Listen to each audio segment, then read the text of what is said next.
Hi friends, ಹೇಗಿದ್ದೀರಾ? ಮಹಾಭಾರತ ಎಂದ ತಕ್ಷಣ ಕೌರವರು ಮತ್ತು ಪಾಂಡವರ ಮಧ್ಯೆ ನಡೆದಿರುವ ಯುದ್ಧ, ಧರ್ಮ ಅಧರ್ಮದ ಮಧ್ಯೆ ನಡೆದಿರುವ ಯುದ್ಧ, ರಾಜಕೀಯ ಚದುರಂಗಗಳು ಈ ರೀತಿ ಇವಷ್ಟೇ ಅಲ್ಲದೆ ಒಬ್ಬ ವ್ಯಕ್ತಿ ತನ್ನ ಜೀವನದಲ್ಲಿ ಕಲಿತುಕೊಳ್ಳಬೇಕಾದ ಲೈಫ್ ಲೆಸನ್ಸ್ ಕೂಡ ಇದರಲ್ಲಿ ಅಡಗಿರುತ್ತವೆ. ಈ ಮಹಾಭಾರತದ ಬಗ್ಗೆ ಎಷ್ಟು ತಿಳಿದುಕೊಂಡ್ರೂ ಕೂಡ ಹೊಸ ಹೊಸ ಪಾತ್ರಗಳು ದರ್ಶನ ನೀಡ್ತಾನೆ ಇರುತ್ತವೆ. ಕೆಲವು ಪಾತ್ರಗಳು ನಮ್ಮಲ್ಲಿ ಆವೇಶವನ್ನ ಸೃಷ್ಟಿ ಮಾಡಿದ್ರೆ, ಇನ್ನೂ ಕೆಲವು ಪಾತ್ರಗಳು ನಮ್ಮನ್ನ ದುಃಖಕ್ಕೆ ಗುರಿ ಮಾಡುತ್ತವೆ. ಕೆಲವು ಪಾತ್ರಗಳು ನಮ್ಮನ್ನ ಯೋಚನೆಗೆ ಒಳಗಾಯಿಸಿದ್ರೆ, ಇನ್ನೂ ಕೆಲವು ಪಾತ್ರಗಳು ನಮಗೆ ಆಶ್ಚರ್ಯವನ್ನ ಉಂಟು ಮಾಡುತ್ತವೆ. ಸೊ ಒಂದು ಮಾತಿನಲ್ಲಿ ಹೇಳಬೇಕು ಅಂದ್ರೆ ಎಲ್ಲಾ ರೀತಿಯ ಎಮೋಷನ್ಸ್ ಗೆ ಮೂಲ ಈ ಮಹಾಭಾರತ. ಇಂತಹ ಮಹಾಭಾರತದಲ್ಲಿ ನಮಗೆ ತಿಳಿದ ಪಾತ್ರಗಳು ಬಹಳಷ್ಟಿವೆ. ಚಿಕ್ಕಂದಿನಿಂದಲೂ ಅಂತಹ ಪಾತ್ರಗಳ ಬಗ್ಗೆನೇ ಕೇಳ್ತಾ ಬಂದಿದ್ದೀವಿ. ಆದ್ರೆ ಈ ಮಹಾಭಾರತಕ್ಕೆ ಆಧಾರವಾಗಿರುವ ಮುಖ್ಯ ಪಾತ್ರಗಳು ಬಹಳಷ್ಟಿದ್ರೂ ಕೂಡ ಆ ಪಾತ್ರಗಳಿಗೆ ಜಾಸ್ತಿ ಆದ್ಯತೆ ನೀಡದೇ ಇರೋದ್ರಿಂದ ಆ ಪಾತ್ರಗಳ ಬಗ್ಗೆ ಜಾಸ್ತಿ ಜನರಿಗೆ ಗೊತ್ತಿಲ್ಲ. ಸೊ ಇವತ್ತು ನಾವು ಈ ವಿಡಿಯೋದಲ್ಲಿ ಅಂತಹ ಮಹಾಭಾರತದಲ್ಲಿ ಜಾಸ್ತಿ ಜನರಿಗೆ ಗೊತ್ತಿರದ ಪಾತ್ರಗಳ ಬಗ್ಗೆ ತಿಳಿದುಕೊಳ್ಳೋಣ. ಆದ್ರಿಂದ ವಿಡಿಯೋ ತುಂಬಾ ಇಂಟ್ರೆಸ್ಟಿಂಗ್ ಅಂಡ್ ಇನ್ಫಾರ್ಮೇಟಿವ್ ಆಗಿರುತ್ತೆ. ಮಿಸ್ ಮಾಡದ ಕೊನೆವರೆಗೂ ನೋಡಿ. ಹಾಗೆ ವಿಡಿಯೋ ಇಷ್ಟವಾದ್ರೆ ತಪ್ಪದೆ ವಿಡಿಯೋಗೂ ಒಂದು ಲೈಕ್ ಕೊಟ್ಟು ನಮ್ಮನ್ನ ಸಪೋರ್ಟ್ ಮಾಡೋದನ್ನ ಮಾತ್ರ ಮರಿಬೇಡಿ. ಸೊ ಲೇಟ್ ಮಾಡದೆ let's get it the video.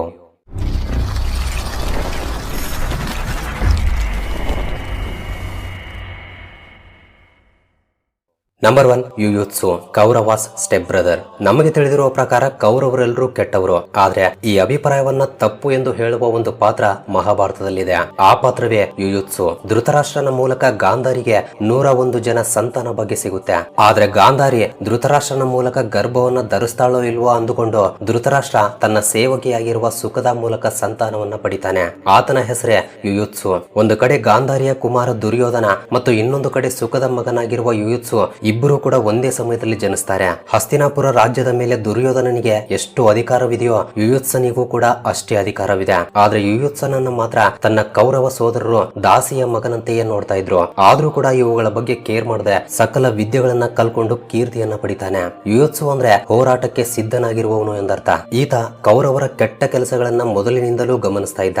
ಅದಕ್ಕಾಗಿಯೇ ಕೊನೆಗೆ ಪಾಂಡವರ ಪಕ್ಷ ಸೇರ್ತಾನೆ. ಅಷ್ಟೇ ಅಲ್ಲದೆ ಕುರುಕ್ಷೇತ್ರ ಯುದ್ಧದಲ್ಲಿ ಪಾಂಡವರನ್ನ ಸೋಲಿಸೋಕೆ ಕೌರವರು ಮಾಡುವ ಕುತಂತ್ರಗಳ ಬಗ್ಗೆ ಪಾಂಡವರಿಗೆ ಇನ್ಫಾರ್ಮೇಶನ್ ಕೊಡ್ತಾ ಇದ್ದ. ಒಂದು ಮಾತಿನಲ್ಲಿ ಹೇಳಬೇಕು ಅಂದ್ರೆ ರಾಮಾಯಣದಲ್ಲಿ ವಿಭೀಷಣ ಹೇಗೋ ಮಹಾಭಾರತದಲ್ಲೂ ಕೂಡ ಈ ಯುಯುತ್ಸು ಅಂತವನೇ. ಧೃತರಾಷ್ಟ್ರನ ಮಗನಾಗಿದ್ರೂ ಕೂಡ ಧರ್ಮದ ಕಡೆ ನಿಂತಿರೋದಕ್ಕೆ ಈ ಯುದ್ಧದಲ್ಲಿ ಜೀವಂತವಾಗಿ ಬದುಕುಳಿತಾನೆ. ಈ ಕುರುಕ್ಷೇತ್ರ ಮಹಾಸಂಗ್ರಾಮದಲ್ಲಿ ಮಹಾ ಯೋಧರೆಲ್ಲರೂ ತಮ್ಮ ಪ್ರಾಣಗಳನ್ನ ಕಳೆದುಕೊಂಡ್ರು ಕೂಡ ಕೊನೆಗೆ ಕೌರವರೆಲ್ಲರೂ ಮರಣಿಸಿದ್ರು ಕೂಡ ಈತ ಮಾತ್ರ ಜೀವಂತವಾಗಿ ಹೊರಗಡೆ ಬೀಳ್ತಾನೆ. ನಂಬರ್ 2, ಸಂಜಯ.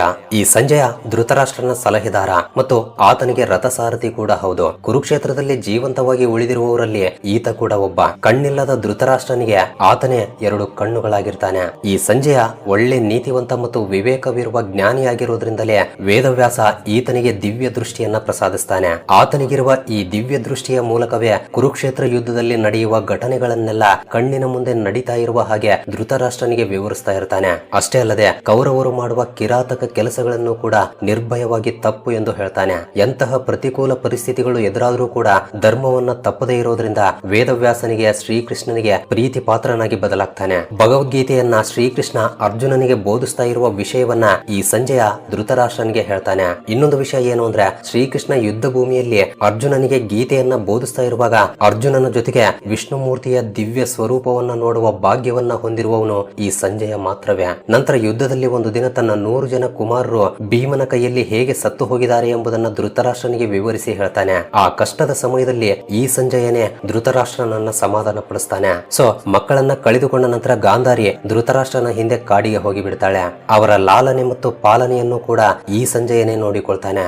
ಒಂದು ದಿನ ಕಾಡಿಗಿಚ್ಚು ಸುಡ್ತಾ ಇರುವ ಸಮಯದಲ್ಲಿ ಗಾಂಧಾರಿ ಮತ್ತು ಧೃತರಾಷ್ಟ್ರರ ಬಲವಂತದಿಂದ ಅತ್ಯಂತ ಕಷ್ಟದಿಂದ ಜೀವಂತವಾಗಿ ಹೊರಗಡೆ ಬಂದು ಬೇರೆ ದಾರಿಯಿಂದ ಹಿಮಾಲಯವನ್ನ ಸೇರಿಕೊಳ್ತಾನೆ.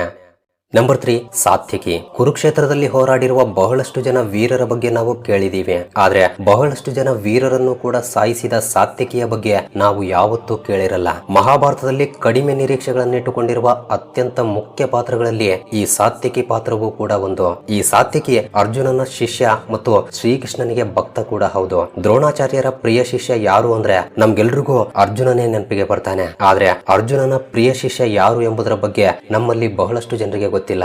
ಆ ಪರಿಚಯವಿಲ್ಲದ ವ್ಯಕ್ತಿಯೇ ಈ ಸಾತ್ಯಕಿ. ನಿಜ ಹೇಳ್ಬೇಕು ಅಂದ್ರೆ ಅರ್ಜುನ ಮತ್ತು ಸಾತ್ಯಕಿ ಇಬ್ಬರೂ ಕೂಡ ದ್ರೋಣಾಚಾರ್ಯರ ಶಿಷ್ಯರೇ. ಆದ್ರೆ ಸಾತ್ಯಕಿ ಮಾತ್ರ ಅರ್ಜುನನನ್ನ ತನ್ನ ಗುರುವಾಗಿ ಭಾವಿಸಿ ಆತನ ಹತ್ರ ಬಿಲ್ವಿದ್ಯೆಯನ್ನ ಕಲಿತುಕೊಳ್ತಾನೆ. ಈ ಸಾತ್ಯಕಿ ಯಾದವ ವಂಶ ಕುಲದವನು. ಶ್ರೀಕೃಷ್ಣ ದುರ್ಯೋಧನನಿಗೆ ಕೊಟ್ಟಿರುವ ಮಾತಿನ ಪ್ರಕಾರ ಯಾದವರೆಲ್ಲರೂ ಕೌರವರ ಕಡೆ ನಿಂತು ಯುದ್ಧ ಮಾಡ್ತಾರೆ. ಆದ್ರೆ ಸಾತ್ಯಕಿ ಮಾತ್ರ ತನ್ನ ಗುರುವಿನ ಮೇಲೆ ಇರುವ ಗೌರವದಿಂದ ಪಾಂಡವರ ಕಡೆ ನಿಂತು ಯುದ್ಧ ಮಾಡ್ತಾನೆ. ಈ ರೀತಿ ಒಂದು ದಿನ ಯುದ್ಧದಲ್ಲಿ ದ್ರೋಣಾಚಾರ್ಯ ಧರ್ಮರಾಜನ ಮೇಲೆ ಜಾಸ್ತಿ ಬಾಣಗಳನ್ನ ಸಂಧಿಸ್ತಾ ಇರ್ತಾನೆ. ಆತನ ಬಾಣಗಳ ವೇಗವನ್ನ ತಡೆದುಕೊಳ್ಳೋಕೆ ಧರ್ಮರಾಜನಿಂದ ಸಾಧ್ಯವಾಗಲ್ಲ. ಸೊ ಇದನ್ನ ಗಮನಿಸಿದ ಸಾತ್ಯಕಿ ತನ್ನ ರಥವನ್ನ ಧರ್ಮರಾಜನ ಮುಂದೆ ನಿಲ್ಲಿಸಿ ದ್ರೋಣಾಚಾರ್ಯರ ಬಾಣಗಳಿಗೆ ಸಮಾಧಾನವನ್ನ ಹೇಳ್ತಾನೆ. ಇದರಿಂದ ದ್ರೋಣಾಚಾರ್ಯನಿಗೆ ಕೋಪ ಬಂದು ತನ್ನ ಶಕ್ತಿಯನ್ನೆಲ್ಲ ಉಪಯೋಗಿಸಿ ಬಾಣಗಳನ್ನ ಸಂಧಿಸ್ತಾನೆ. ಆ ಬಾಣಗಳನ್ನು ಕೂಡ ಎದುರಿಸಿ ವೀರೋಚಿತವಾಗಿ ಹೋರಾಡ್ತಾನೆ. ಇನ್ನೊಂದು ಕಡೆ ಕೌರವರ ಸೈನ್ಯ ಅರ್ಜುನನನ್ನ ಸುತ್ತುವರಿಯುತ್ತೆ. ಸೊ ಇದನ್ನ ಗಮನಿಸಿದ ಸಾತ್ಯಕಿ ಅರ್ಜುನನ ಕಡೆ ರಥವನ್ನ ತಿರುಗಿಸಿ ಅರ್ಜುನನನ್ನ ರಕ್ಷಿಸ್ತಾನೆ. ಕೊನೆಗೆ ಈ ಸಾತ್ಯಕಿ ಯುದ್ಧದಿಂದ ಹೊರಗಡೆ ಬೀಳ್ತಾನೆ.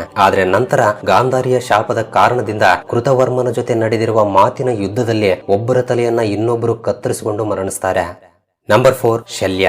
ಮಾದ್ರ ಎಂಬ ರಾಜ್ಯಕ್ಕೆ ರಾಜ ಈ ಶಲ್ಯ. ಪಾಂಡುರಾಜನ ಎರಡನೇ ಹೆಂಡತಿಯಾಗಿರುವ ಮಾದ್ರಿಗೆ ಸಹೋದರನಾಗ್ತಾನೆ. ಅದೇ ರೀತಿ ನಕುಲ ಸಹದೇವರಿಗೆ ಮಾವನಾಗ್ತಾನೆ. ಈ ಶಲ್ಯ ಅತ್ಯಂತ ಪರಾಕ್ರಮಶಾಲಿ. ಗದಾ ಯುದ್ಧದಲ್ಲಿ ಮತ್ತು ಅಸ್ತ್ರವಿದ್ಯದಲ್ಲಿ ನೈಪುಣ್ಯತೆಯನ್ನ ಹೊಂದಿದವನು. ರಥಸಾರಥ್ಯದಲ್ಲಿ ಈತನಿಗೆ ಸರಿಸಾಟಿ ಯಾರೂ ಇಲ್ಲ. ಶಲ್ಯನಲ್ಲಿರುವ ಈ ಯುದ್ಧ ನೈಪುಣ್ಯತೆಯನ್ನ ಗಮನಿಸಿದ ದುರ್ಯೋಧನ ಆತನನ್ನ ಕೌರವರ ಕಡೆ ನಿಂತು ಯುದ್ಧ ಮಾಡುವ ಹಾಗೆ ಪ್ಲಾನ್ ಮಾಡ್ತಾನೆ. ಆದ್ರೆ ಅದು ತಪ್ಪು ಎಂದು ತಿಳಿದ ಶಲ್ಯ ದುರ್ಯೋಧನನಿಗೆ ಕೊಟ್ಟಿರುವ ಮಾತನ್ನ ತಪ್ಪೋಕೆ ಆಗದೆ ನಡೆದಿರುವ ವಿಷಯವನ್ನ ಪಾಂಡವರ ಜೊತೆ ಹೇಳ್ತಾನೆ. ಆಗ ಧರ್ಮರಾಜ ಶಲ್ಯನ ಜೊತೆ ನೀನು ಕರ್ಣನಿಗೆ ರಥಸಾರಥಿಯಾಗಿ ಇದ್ದು ನಿನ್ನ ಮಾತುಗಳಿಂದ ಆತನ ಆತ್ಮವಿಶ್ವಾಸವನ್ನ ನಾಶ ಮಾಡು ಎಂದು ಹೇಳ್ತಾನೆ. ಅಂದುಕೊಂಡಂತೆ ಕರ್ಣನ ರಥಸಾರಥಿಯಾಗಿ ತನ್ನ ನೇರ ಮಾತುಗಳಿಂದ ಕರ್ಣನನ್ನ ಕೀಳಾಗಿ ನೋಡ್ತಾನೆ ಈ ಶಲ್ಯ. ಸೊ ಈತನ ಮಾತುಗಳ ಜೊತೆಗೆ ಕರ್ಣನಿಗಿರುವ ಶಾಪಗಳು ಕೂಡ ಕೈ ಜೋಡಿಸೋದ್ರಿಂದ ಅರ್ಜುನನ ಕೈಯಲ್ಲಿ ಆತನಿಗೆ ಮರಣ ಸಂಭವಿಸುತ್ತೆ. ಈ ರೀತಿ ಕರ್ಣನ ಸಾವಿಗೆ ಇರುವ 100 ಕಾರಣಗಳಲ್ಲಿ ಶಲ್ಯನ ಸಾರಥ್ಯ ಕೂಡ ಒಂದಾಗಿ ಬಿಡುತ್ತೆ. ಸಾಧಾರಣವಾಗಿ ಮನಸ್ಸಿನಲ್ಲಿರುವ ಕೋಪ ಇನ್ನೊಬ್ಬರಿಗೆ ಬಲವಾಗಿ ಬದಲಾಗುತ್ತೆ. ಈ ವಿಷಯವನ್ನ ಗ್ರಹಿಸಿದ ಶ್ರೀಕೃಷ್ಣ ತನ್ನನ್ನ ಸಾಯಿಸುವ ಅವಕಾಶ ಧರ್ಮರಾಜನಿಗೆ ಕೊಡ್ತಾನೆ. ಯಾಕೆಂದ್ರೆ ಧರ್ಮರಾಜ ಶಾಂತ ಸ್ವಭಾವಿ ಆಗಿರೋದ್ರಿಂದ ಅದು ಸಾಧ್ಯವಾಗುತ್ತೆ ಎಂಬುದು ಆತನ ಉದ್ದೇಶ. ಈ ರೀತಿ ಧರ್ಮರಾಜನ ಕೈಯಲ್ಲಿ ಈ ಶಲ್ಯ ಮರಣಿಸ್ತಾನೆ. ಫ್ರೆಂಡ್ಸ್, ಮುಂದಿನ ವಿಷಯಕ್ಕೆ ಹೋಗುವ ಮುಂಚೆ ಒಂದು ವೇಳೆ ನೀವು ಈ ವಿಡಿಯೋನ ಫುಲ್ ಸ್ಕ್ರೀನ್ ಅಲ್ಲಿ ನೋಡ್ತಾ ಇದ್ರೆ ನಿಮ್ಮ ಮೊಬೈಲ್ ಅನ್ನು ಸ್ವಲ್ಪ ಟಿಲ್ಟ್ ಮಾಡಿ ಕೆಳಗಡೆ ಕಾಣ್ತಾ ಇರುವ ಲೈಕ್ ಬಟನ್ ಕಲರ್ ಚೇಂಜ್ ಮಾಡಿಬಿಡಿ. ಅಂಡ್ ಸಬ್ಸ್ಕ್ರೈಬ್ ಮಾಡಿಕೊಂಡಿರುವ Vismayavani family members love you so much. And first time ಯಾರಾದರೂ ನಮ್ಮ ಚಾನಲ್ ಅನ್ನ ಈಗ ನೋಡ್ತಾ ಇದ್ರೆ ಕೆಳಗಡೆ ಕಾಣ್ತಾ ಇರುವ ರೆಡ್ ಕಲರ್ ಸಬ್ಸ್ಕ್ರೈಬ್ ಬಟನ್ ಮೇಲೆ ಕ್ಲಿಕ್ ಮಾಡಿ ಸಬ್ಸ್ಕ್ರೈಬ್ ಮಾಡ್ಕೊಂಡು ಪಕ್ಕದಲ್ಲಿರುವ ಬೆಲ್ ಐಕನ್ ಅನ್ನ ಆಕ್ಟಿವೇಟ್ ಮಾಡ್ಕೊಳ್ಳಿ. ಅಂಡ್ ಬೆಲ್ ಐಕನ್ ಆನ್ ಮಾಡ್ಕೊಳ್ಳೋದು ತುಂಬಾ ಇಂಪಾರ್ಟೆಂಟ್, ಮರಿಬೇಡಿ. ನಂಬರ್ 5 ಕೃಪಾಚಾರ್ಯ. ಇವರು ದ್ರೋಣಾಚಾರ್ಯರಿಗಿಂತ ಮೊದಲೇ ರಾಜರ ಮಕ್ಕಳಿಗೆ ಗುರುಗಳಾಗಿ ಶಿಕ್ಷಣವನ್ನ ನೀಡ್ತಾ ಇರ್ತಾರೆ. ಈ ಕೃಪಾಚಾರ್ಯ ಮತ್ತು ದ್ರೋಣಾಚಾರ್ಯರು ಮಹಾಭಾರತದಲ್ಲಿ ಅತಿ ಮುಖ್ಯ ಪಾತ್ರಗಳು ಅಂತಾನೆ ಹೇಳ್ಬೋದು. ಇವರಿಬ್ಬರೂ ಕೂಡ ಕೌರವರಿಗೆ ಮತ್ತು ಪಾಂಡವರಿಗೆ ವಿದ್ಯೆಗಳನ್ನ ಕಲಿಸಿದ ಗುರುಗಳು. ಅಂದ್ರೆ ಅವರ ಚಿಕ್ಕ ವಯಸ್ಸಿನಲ್ಲಿ ಕೃಪಾಚಾರ್ಯರು ಕೌರವರಿಗೆ ಮತ್ತು ಪಾಂಡವರಿಗೆ ಗುರುಗಳಾಗಿ ಬಹಳಷ್ಟು ವರ್ಷಗಳವರೆಗೆ ಮುಂದುವರಿಸ್ತಾರೆ. ಈ ಕೃಪಾಚಾರ್ಯ ಶತಾನಂದ ಮಹರ್ಷಿಯ ಮೊಮ್ಮಗ.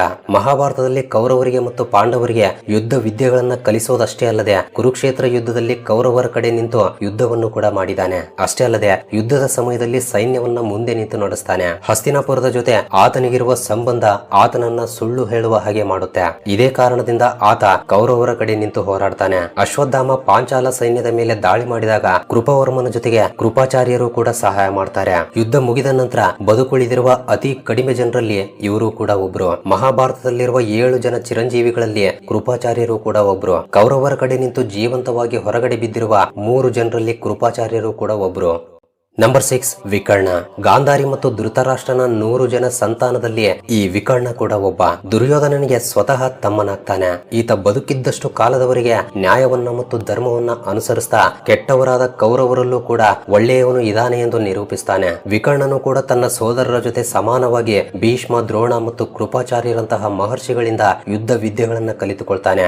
ಅಷ್ಟೇ ಅಲ್ಲ, ಈತ ಅತ್ಯಂತ ಅದ್ಭುತವಾದ ಬಿಲ್ಲುಗಾರ ಕೂಡ ಹೌದು. ಬಿಲ್ವಿದ್ಯೆಯಲ್ಲಿ ಕರ್ಣನ ನಂತರ ಯಾರ ಹೆಸರಾದ್ರೂ ಹೇಳೋದಾದ್ರೆ ಈ ವಿಕರ್ಣನ ಹೆಸರೇ ಹೇಳಬೇಕಾಗುತ್ತೆ. ಮಹಾಭಾರತದಲ್ಲಿರುವ ಒಂದೇ ಒಂದು ಘಟನೆಯಿಂದ ಈತನ ಶ್ರೇಷ್ಠತೆ ಚರಿತ್ರೆಯಲ್ಲಿ ಉಳಿದು ಹೋಗಿದೆ. ಅದೇನಂದ್ರೆ ಜೂಜಾಟದ ಸಮಯದಲ್ಲಿ ಕೌರವರು ಮೋಸ ಮಾಡಿ ಪಾಂಡವರನ್ನ ಸೋಲಿಸಿದ ವಿಷಯ ನಮ್ಗೆಲ್ರಿಗೂ ಗೊತ್ತು. ಸೊ ಇದಕ್ಕಾಗಿ ದ್ರೌಪದಿಯನ್ನ ಎಳೆದುಕೊಂಡು ಬಾ ಎಂದು ದುರ್ಯೋಧನ ದುಶ್ಯಾಸನನ್ನ ಕಳಿಸ್ತಾನೆ. ಈ ಸಂದರ್ಭದಲ್ಲಿ ಭೀಷ್ಮ, ದ್ರೋಣರಂತಹ ಕುರುವಂಶದ ದೊಡ್ಡ ದೊಡ್ಡ ವ್ಯಕ್ತಿಗಳು ಇದ್ರೂ ಕೂಡ ತಲೆ ಬಗ್ಸ್ಕೊಂಡು ಕುಳಿತಿದ್ರೆ ಕೇವಲ ವಿಕರ್ಣ ಮಾತ್ರವೇ ಈ ರೀತಿ ಮಾಡೋದು ತಪ್ಪು ಎಂದು ವಾದಿಸ್ತಾನೆ. ಇಂತಹ ಕೆಲಸಗಳಿಂದ ಕುರುವಂಶಕ್ಕೆ ಮಚ್ಚ ಬರುತ್ತೆ ಎಂದು ಎಚ್ಚರಿಕೆ ಕೂಡ ನೀಡ್ತಾನೆ. ಈ ಒಂದು ಘಟನೆಯಿಂದ ವಿಕರ್ಣನ ಕೀರ್ತಿ ಚಿರಕಾಲವಾಗಿ ಉಳಿದು ಹೋಗಿದೆ. ಆದ್ರೆ ಈ ವಿಕರ್ಣ ಎಷ್ಟು ಒಳ್ಳೆಯವನಾಗಿದ್ರೂ ಕೂಡ ಆತ ಕೌರವರ ಕಡೆ ನಿಂತು ಹೋರಾಡಿರೋದ್ರಿಂದ ಆತನಿಗೆ ಮರಣ ತಪ್ಪಲಿಲ್ಲ. ಈ ವಿಕರ್ಣ ಮತ್ತು ಭೀಮನ ಮಧ್ಯೆ ನಡೆದಿರುವ ಭೀಕರ ಯುದ್ಧದಲ್ಲಿ ವಿಕರ್ಣ ತನ್ನ ಪ್ರಾಣವನ್ನ ಕಳೆದುಕೊಳ್ತಾನೆ. ಆದ್ರೆ ಇಲ್ಲಿ ವಿಶೇಷತೆ ಏನು ಅಂದ್ರೆ ಈತನಿಗಿರುವ ಒಳ್ಳೆ ಮನಸ್ಸಿನ ಕಾರಣದಿಂದ ವಿಕರ್ಣನ ಸಾವನ್ನ ನೋಡಿ ಭೀಮನ ಮನಸ್ಸು ಕೂಡ ಕರಗಿ ಹೋಗಿತ್ತು ಎಂದು ಕೂಡ ಹೇಳಲಾಗುತ್ತೆ. ನಂಬರ್ 7 ದೃಷ್ಟದ್ಯುಮ್ನ. ಈ ದೃಷ್ಟದ್ಯುಮ್ನ ದೃಪದನ ಮಗ ಅಷ್ಟೇ ಅಲ್ಲ, ದ್ರೌಪದಿಯ ಅಣ್ಣ ಮತ್ತು ಪಾಂಡವರ ಸೈನ್ಯಕ್ಕೆ ಸೇನಾಧಿಪತಿ ಕೂಡ ಹೌದು. ದೃಪದ ಮಾಡಿರುವ ಯಜ್ಞದಲ್ಲಿ ದ್ರೌಪದಿಯ ಜೊತೆಗೆ ಈ ದೃಷ್ಟದ್ಯುಮ್ನ ಕೂಡ ಹುಟ್ಟುತ್ತಾನೆ. ಈ ದೃಪದನ ಮಿತ್ರ ದ್ರೋಣಾಚಾರ್ಯರು. ಒಂದ್ಸಲ ಈ ದ್ರೋಣಾಚಾರ್ಯರು ದೃಪದನನ್ನ ಅವಮಾನಿಸ್ತಾರೆ. ಇದರಿಂದ ಆತನನ್ನು ಸಂಹರಿಸೋಕೆ ದೃಪದ ತಪಸ್ಸನ್ನು ಮಾಡ್ತಾನೆ. ಆಗಲೇ ದೃಷ್ಟದ್ಯುಮ್ನ ಜನಿಸ್ತಾನೆ. ಈತ ಕುರುಕ್ಷೇತ್ರ ಯುದ್ಧದಲ್ಲಿ ಪಾಂಡವರ ಸೈನ್ಯಕ್ಕೆ ಸರ್ವ ಸೈನ್ಯಾಧ್ಯಕ್ಷನಾಗಿ ಇರ್ತಾನೆ. ಕುರುಕ್ಷೇತ್ರ ಯುದ್ಧದಲ್ಲಿ ದ್ರೋಣಾಚಾರ್ಯ ಸಾಯಿಸಿ ತನ್ನ ತಂದೆ ದೃಪದನ ಕೋರಿಕೆಯನ್ನ ಕೂಡ ನೆರವೇರಿಸ್ತಾನೆ. ಅದೇ ರೀತಿ ತನ್ನ ತಂದೆಯನ್ನ ಸಾಯಿಸಿರುವುದಕ್ಕೆ ಪ್ರತೀಕಾರವಾಗಿ ದ್ರೋಣಾಚಾರ್ಯರ ಮಗನಾಗಿರುವ ಅಶ್ವತ್ಥಾಮ ಈ ದೃಷ್ಟದ್ಯುಮ್ನನ್ನ ಸಾಯಿಸಿ ಬಿಡ್ತಾನೆ. ನಂಬರ್ 8 ಕೃತವರ್ಮ. ಯಾದವ ವಂಶದ ಅತ್ಯಂತ ಬಲಶಾಲಿ ಯುದ್ಧ ವೀರರಲ್ಲಿ ಈ ಕೃತವರ್ಮ ಕೂಡ ಒಬ್ಬ. ಕೃತವರ್ಮ ಯಾದವನಾಗಿದ್ರೂ ಕೂಡ ಪಾಂಡವರಿಗೆ ವಿರುದ್ಧವಾಗಿ ಯಾದವ ಸೈನ್ಯವನ್ನ ನಡೆಸ್ತಾನೆ. ಇದನ್ನೇ ನಾರಾಯಣಿ ಸೇನೆ ಎಂದು ಕೂಡ ಕರೀತಾರೆ. ಕುರುಕ್ಷೇತ್ರ ಯುದ್ಧದಲ್ಲಿ ಯಾದವ ಸೈನ್ಯಕ್ಕೆ ನಾಯಕತ್ವವನ್ನು ವಹಿಸಿ ಕೌರವ ಪಕ್ಷ ಸೇರಿ ಪಾಂಡವರಿಗೆ ವಿರುದ್ಧವಾಗಿ ಹೋರಾಡು ಎಂದು ಶ್ರೀಕೃಷ್ಣನೇ ಕೃತವರ್ಮನಿಗೆ ಹೇಳ್ತಾನೆ. ಇದೇ ಕಾರಣದಿಂದ ಕುರುಕ್ಷೇತ್ರ ಯುದ್ಧದಲ್ಲಿ ನಾರಾಯಣಿ ಸೇನೆಗೆ ನಾಯಕತ್ವವನ್ನು ವಹಿಸ್ತಾನೆ. ಇನ್ನು ದ್ರೋಣಾಚಾರ್ಯರ ಕುಮಾರನಾಗಿರುವ ಅಶ್ವತ್ಥಾಮ ಯುದ್ಧ ಭೂಮಿಯಲ್ಲಿ ರಾತ್ರಿಯ ಸಮಯದಲ್ಲಿ ನಿದ್ರಿಸ್ತಾ ಇರುವ ಪಾಂಡವರನ್ನು ಸಾಯಿಸಬೇಕು ಎಂದು ಕುತಂತ್ರವನ್ನ ಮಾಡ್ತಾನೆ. ಸೊ ಈ ಕುತಂತ್ರಕ್ಕೆ ಕೃತವರ್ಮನು ಕೂಡ ಸಹಕರಿಸ್ತಾನೆ. ನಂತರ ಯುದ್ಧ ಮುಗಿದ ನಂತರ ಕೃತವರ್ಮ ತನ್ನ ರಾಜ್ಯಕ್ಕೆ ತಿರುಗಿ ಹೋಗ್ತಾನೆ. ಕೌರವರ ಕಡೆ ನಿಂತು ಜೀವಂತವಾಗಿ ಹೊರಗಡೆ ಬಿದ್ದಿರುವ 3 ಜನರಲ್ಲಿ ಈ ಕೃತವರ್ಮ ಕೂಡ ಒಬ್ಬ.